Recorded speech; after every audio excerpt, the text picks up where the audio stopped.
Hello and welcome to Note Doctors Summer Shorts. My name is Paul. My name is Jen. My name is Ben. And we are your hosts. We are all university music theory instructors who are passionate about music theory and music theory instruction. In these short episodes, we will be sharing with each other and all of you musical examples and teaching tips covering a wide range of topics. So if you want to know more about music theory and the most effective and innovative ways to teach it, this is the podcast for you. Hello and welcome back to Note Doctors Summer Shorts. So we are enjoying this summer. Actually, are we enjoying this summer? It's been like 100 plus degrees pretty much every day for the past 4 weeks. Yeah, I enjoyed the parts where I was other places that were cooler. Yeah, for sure. Yeah, we've all been places that have been cooler than Texas actually this summer. So, yeah. But yeah, so we're kicking it here, and what am I saying? Kicking it here. What is that? I really apologize for that. Are we kicking it old school today, Paul? Kicking it old school. That's right. We're going to be listening to a bop, as my students call them. A bop. That's a thing. But our next three little summer shorts are going to be focused on theory desert island pieces. Okay, so we've all heard about, the movie Desert Island movies or Desert Island books, right? Those are the books or the movies that you would take with you on a desert island. If you could only, you could only read like 3 books on a desert island for the rest of your life, what are those 3 books going to be? But we thought we would have a theory desert island conversation. So these are the pieces of music that we would take with us to teach a theory class. And so this is a piece of music that we love to incorporate into our lessons in somehow. And so each one of these episodes is going to be one of those. And so today we're going to talk about a piece that I would take to a desert island if I had to. And the piece is called 7 Last Words of the Unarmed by Joel Thompson. And so it's not a summer beach read or a summer beach listen by any stretch, but it's a really powerful piece. So Joel Thompson is a composer. He was born in 1988, African-American composer, and he wrote this piece it was composed in 2015. I believe it was originally composed in 2014, and it was premiered in 2015 by the University of Michigan Glee Club. And what he did was he took the 7 last words of 7 black men who were killed either by police or gun violence, and set each of their kind of phrases for one movement of the piece. So in the spirit of the 7 last words of Christ that Haydn famously composed, and other composers, you often will hear those pieces performed, during Lent and things like that. Those are the 7 last phrases that Jesus said as he died on the cross. And so he's taking that idea, which actually comes from Black theology, this idea of merging the cross and the lynching tree, so seeing the death of black men and black individuals in this type of kind of view of Christ dying and this kind of sacrifice and being killed by the state. And so there's actually some real historical kind of connections with that kind of thing.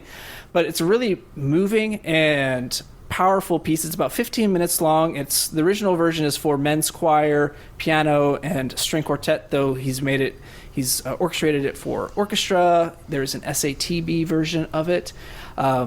And so Jen and Ben, you had never heard this piece before. And So what was your initial response? Well, I had a personal response. I was listening to it from the mindset of knowing we're going to talk about it and that you use this piece in the classroom.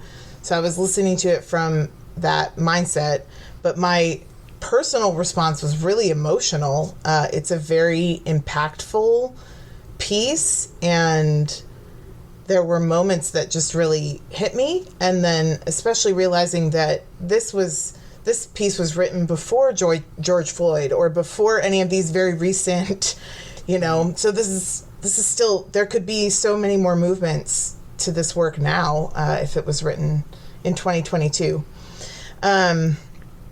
So it's definitely a really powerful piece. From a teaching perspective, there are lots of musical elements, but there were so many kind of critical thinking aspects of it too, where you could ask your students about musical composition and activism and how those things can be related and work together. Things about, there are some moments in the piece that use more kind of modern choral techniques like speaking or random speaking, random singing, things like that occur. And it's used really effectively in the piece.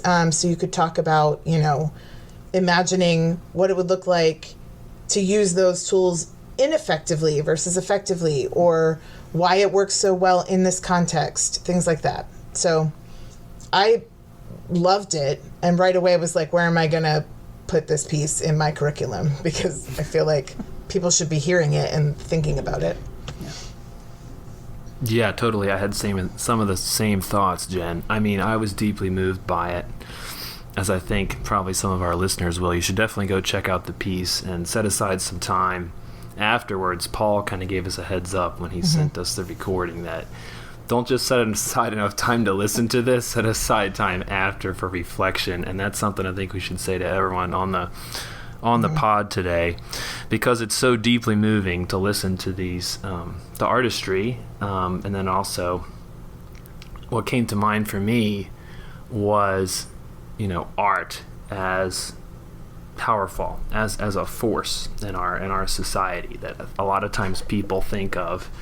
You have your STEM and then you have your art, and it's like, it isn't separate. Like, art is culture, and the way you put together art influences culture. Culture influences art. Like, there isn't like this, artificial division that people create. And like a piece like this has such power that it really, really deeply affects all kinds of people. And I'm sure the more it's performed, which I don't see how it wouldn't be performed more frequently over the next year or two, and probably in the next 10 to 20, 30 years, to really, really inspire people to take action, and see it as, what can we do as artists, in terms of social justice? I mean, that's the great question that's just facing society right now. And this kind of deeply inspirational piece, I think, really, really does good work in that regard. Yeah, so I've used this in my Theory 4 class, where we get into a lot of 20th, 21st century music and techniques and things like that. And this piece, with along some other ones that I try to bring out, tries to address that question of, well, why is this music relevant, or can art music say anything, to us? And students want to know that answer, because so much of the stuff that they listen to, or they have to listen to, they're like, well, so what, right? But a piece like this can say something that a piece of popular music can never say, or can't say in the same way, and I think that ability of this piece to do that is important for these students to say, hey, this is what can be done. This is the power that this music has, if it's wielded thoughtfully and carefully and constructed in a thoughtful way. So yeah, it's a I think I mentioned this in the text is like, it's a piece I wish didn't exist in a way, because if these men weren't killed like this piece wouldn't exist, and it'd be better if this piece did not exist. But unfortunately, in the world that we live in, pieces like this have to exist, and I think it's important that these pieces exist, because I have my students listen to these, and then this piece and others, and make Flipgrid responses, so video responses, and there are definitely students troubled by this piece, you physically moved, or maybe not even able to really talk much because of the emotions. And there's also students who are like, who may have been like, well, there's another side to the story, and people can have their own opinions, and my theory class is not the place to be like arguing about like, well, who's right and who's wrong. But what this piece does is it gives humanity to these 7 men, you know? And I think that's, even for the students who might find themselves, I don't know, on the more conservative side of the arguments, maybe more pro-police perhaps, you know, they can't deny the devastation that's been affected on these families of these individuals, these communities, you know, after they listen to this piece. And so some of the folks that are themed in this piece is Trayvon Martin. So there's a song about him. Michael Brown, Eric Garner, so and some other men that I honestly didn't even remember, but those are 3 at least that are probably many of our listeners would still remember those names. A few things that I like to point out when we look at this piece is that there is a motive from an old Renaissance tune, Lomar May, interwoven into this piece. And so which is, of course, the armed man, right? Yes, the armed man. So that's Lomar May, but the full title is "The Armed Man Should Be Feared." So that's actually the first line, which makes it even more powerful. So we can actually hear it here. I'm going to play it. This is sung by the Oxford Camerata.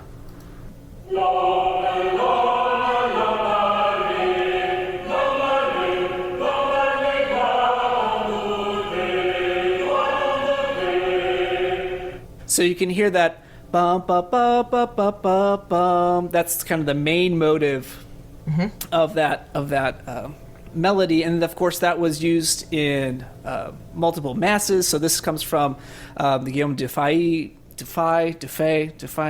however you want to pronounce it, his mass, and that melody, of course, is interwoven in the different movements of that. But he uses that in the different movements that have gun violence in it. So you'll actually hear it. I'm going to try to play the first movement for us here, just the beginning of it. And the first one is, "Officers, why do you have your guns out?" This is the movement on Kenneth Chamberlain. And at the very beginning, you're going to hear this piano kind of ostinato that happens, and then the melody is going to come in. Let me see if I can play it on this. But it's going to be a slightly different rhythm, but you're going to kind of hear it. So let me see if I can play this for us.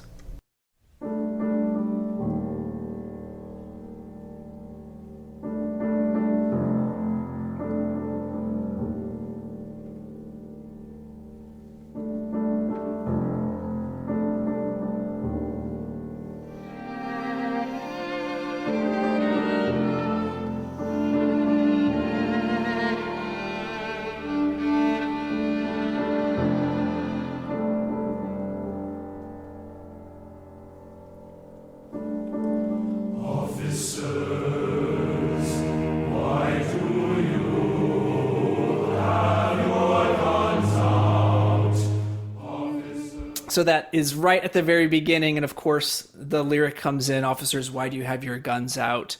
And that is kind of interwoven in numerous places. There is a fugue in the second movement, the Trayvon Martin, where the lyric is, "What are you following me for?" And I thought this was an interesting movement because in his program notes, Joel Thompson says that this movement uses the classical form of the fugue not only to portray Trayvon Martin's last moments trying to escape death, but also to sonically capture the daily paranoia of the Black experience while driving on roads, walking on sidewalks, and congregating at various social gatherings. And the Lomar May is also quoted in here underneath this counterpoint. But the fugue that we hear is exactly, classical style fugue with the subjects and answers going to the dominant, though it goes from D minor to A minor, so we don't go to A major.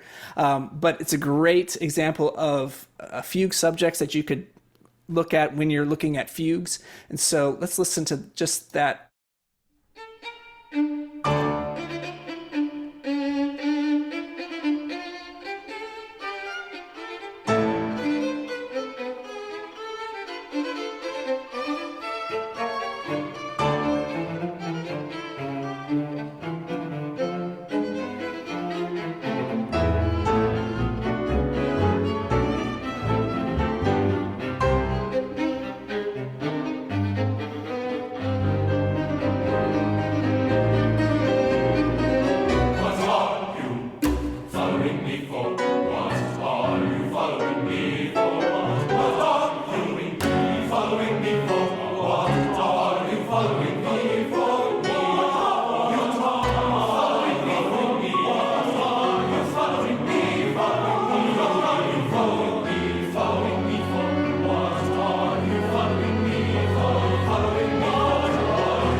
So there's moments of stretto, there's canon going on in there, so there's a lot of interesting things. And all of these movements are relatively short, 2 to 3 minutes in length, so you could easily pull some of these movements if you just wanted to look at one or two of these. Now, the movement that most of my students, whenever I ask them, which one resonates with them the most, is the movement that kind of serves as the center of it. And it's the third movement. It's Mom, I'm Going to College. And it's a line that was spoken by Amadou Diallo, who's a 23-year-old immigrant from Guinea who was killed by police officers with 41 rounds. And it is started by a solo, and singing Mom, I'm Going to College, and then the choir comes in. It's in 5/4, which gives it a little bit of an uneasy quality to it, even though it's very beautiful. And then the harmonies come in, but then at the very end, we have this kind of turn from major to the relative minor, where you kind of realize that, he's not going to college. And of course, my students are all college students, so they're thinking about, going to college and the excitement and the hope that they had, and telling their parents they're going to college. And then, of course, that not happening. So I figure we could maybe listen to just the very end. So we're going to hear the choir coming in on this. There's some really cool harmonies. There's some great borrowed chords in here, as well as some clusters. And then also this deceptive resolution that we'll hear when we go from D major to B minor. So let me see if I can get into this.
Ugh, it's just gut-wrenching. It's just, oh my gosh. There's not much you can really say after listening to that. And then it continues on for 4 more movements. And as you mentioned, Jen, there's a lot of kind of contemporary choral techniques. There's some controlled aleatorism with some body percussion and kind of chanting at different times. So if you're wanting to talk about those types of aleatoric techniques, there's great ways into that. The other nice thing about this piece is that the score is available completely on musicspoke.com. So you can actually purchase the score, but you can actually view the perusal score. Of course, it says perusal score, like a watermark on it, but you can actually look at the whole score, pull that up, so students can look at it, you can refer to it. So that's how I found like a number of these Lomar May quotes, in fact, because I was able to look at the full score. So that's another great thing, because a lot of these contemporary pieces, it can be hard to get these scores. And so a really powerful piece, a piece that I've been using the last, I think, 2 years, and we'll definitely continue using, because for many of these students, they are shocked, as you mentioned, Jen, that, who are these people? Like, I only know about George Floyd, and or Breonna Taylor, or someone like that. And these individuals were killed when our college students were probably they weren't probably engaged in anything socially or culturally. They're probably like 13 years old. Right. And so for them, it's like, wow, this has been going on a lot longer, and it does spur them on to think about what they can do, and how they can use their own art and how they can use their own music in powerful ways. So that's why this, for me, is a Theory Desert Island piece. Thanks for sharing it. Yeah, it's amazing. Yeah, so go check it out. So again, it's by Joel Thompson. He's currently working on his, I think, PhD or DMA at Yale, and he's done quite a bit. So again, it's Joel Thompson's 7 Last Words of the Unarmed. A wonderful piece. Go take a listen to it. Share it with your friends. And we'll be back with another episode where we talk about more Theory Desert Island pieces.